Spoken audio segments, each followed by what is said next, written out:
विधिमंडळाचं पावसाळी अधिवेशन सुरू झालं आहे। आजचा पहिला दिवस आहे आणि आज विधान परिषदेच्या निवडणुकीचा निकाल लागतोय। आपल्यासोबत बोलण्याकरता भाजपचे आमदार किशोर जोरगेवार सर आहेत। किशोर जोरगेवारजी तर नागपूरमध्ये भाजप विन झालेली आहे, त्याचसोबतच चंद्रपूरमध्ये बिनविरोध निवडणूक होते, भंडारा गोंदियामध्ये भाजपचा विजय झालेला आहे। एकंदरीतच विदर्भामध्ये भाजपचा डंका आहे। काँग्रेसची मतं कुठेतरी फुटली गेलेली आहेत अशी पाहायला मिळतात। तसं जर आता विचार करायला गेला तर काँग्रेसची मतं ही फुटण्याकरताच आहे आणि हे त्यांच्या नेत्यांना माहिती आहे, परंतु नेत्यांच्या अट्टहासामुळं ही निवडणूक त्यांनी लादली असा एक विचार आला होता काँग्रेसमधून आणि सर्व आम्ही सुद्धा महायुतीने त्यांना दिला होता की ही निवडणूक बिनविरोध केली जावी, कारण की पूर्ण 17 जागांवर महायुतीजवळ हे बहुमत होतं। परंतु काँग्रेसच्या काही नेत्यांनी हट्ट केला आणि सेकंड दुसऱ्या तिसऱ्या फळीच्या नेत्यांना त्यांनी उमेदवारी दिली। जेवढे काँग्रेसचे मोठे नेते आहेत त्यांनी जर उमेदवार या ठिकाणी दिले असते तर कदाचित ही निवडणूक चुरशीची झाली असती, विजय महायुतीचाच झाला असता। परंतु ते न करता केवळ आपला या ठिकाणी एक विरोध करायचा म्हणून त्यांनी तो विरोध केला आणि तुम्ही बघत आहात की 17च्या 17 जागा त्या महायुतीच्या या ठिकाणी जिंकून आलेल्या आहेत। परंतु काँग्रेसचे नेते नाना पटोले म्हणतात की भंडारा गोंदियामध्ये भाजपचे जे उमेदवार आहेत त्यांना त्यांची मतं तर पडली आहेत, परंतु भाजपची मतं देखील त्या ठिकाणी फुटली गेलेली आहेत आणि भाजपमध्येच आता अंतर्गत कलह कुठेतरी सुरू झालेला आहे अशा पद्धतीचं त्यांचं मत आहे। हे बघा, नाना पटोले काय म्हणतात त्यांच्या म्हणण्याला काही अर्थ नाही आहे। नाना पटोले नेहमीच विरोधी भूमिका मांडत असतात। स्वतः ते 208 मतांनी आले।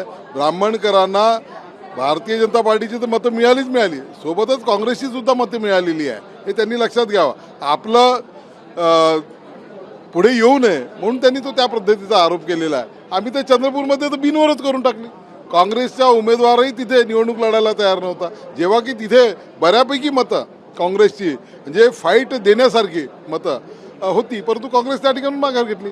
त्याच्यामुळे काँग्रेसचे जे नेते आहे पहिल्या फळीचे ते काही या निवडणुकीच्या लढवण्याच्या मानसिकतेमध्ये नाही आहे आणि म्हणून महायुतीचा या ठिकाणी मोठा विजय या ठिकाणी दिसतो। तर या सगळ्या 17 जागांच्या निवडणुकीमध्ये एक निवडणुकीचा निकाल मात्र वेगळा लागलेला आहे। नाशिकमध्ये महायुतीकडनं नरेंद्र दराडेंना उमेदवारी दिली, परंतु त्या ठिकाणी अपक्ष गोकुळ गीतेंचा विजय झालेला आहे। गोकुळ गीते हे भाजपचंच होते, परंतु त्यांनी अपक्ष उमेदवारी अर्ज भरला। महायुतीमध्येच कुठेतरी आता ही लढाई सुरू झाली आहे का शिवसेना आणि भाजपमध्ये ही सगळी? नाही, यामध्ये कसं असते की पक्षासोबत काही ठिकाणी स्थानिक गोष्टी असतात।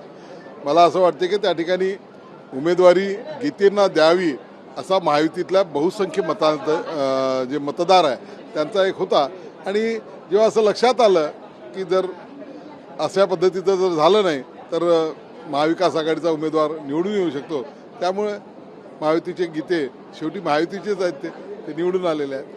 परंतु मग तो विश्वासघात झाला नाही नरेंद्र दराडेंचा, कारण की ते म्हणतात की केसाने गळा कापला म्हणून काही लोकांनी, एकनाथ शिंदे सोडून बाकीच्यांनी सगळ्यांनी केसाने गळा कापला। आता त्यांच्याच प्रश्नामध्ये त्यांचं उत्तर आहे, महायुतीमध्ये जे शिंदेसाहेबांच्या सेनेच्या लोकांचाही दराडेंच्या उमेदवारीला विरोध होता, त्यामुळे गीतेन शांत असताना सुद्धा मतदारांनी सुमोटो त्यांना त्या ठिकाणी विजय केले। भाजपची मतं फुटली नाहीत का गीतेंना मतदान करून? यावेळेस मात्र भाजप म्हणजे ह्याला समर्थन आहे तुमचं इनडायरेक्टली?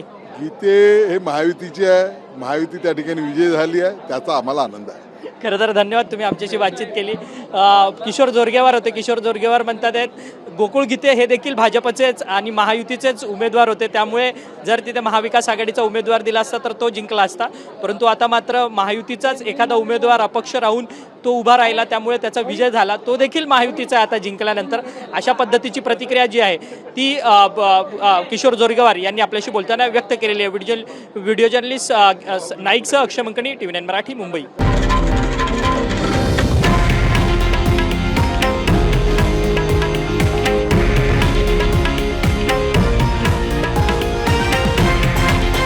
हे आहे देशातील नंबर 1 न्यूज नेटवर्क आणि आपण पाहत आहात TV9 मराठी, एकमेव।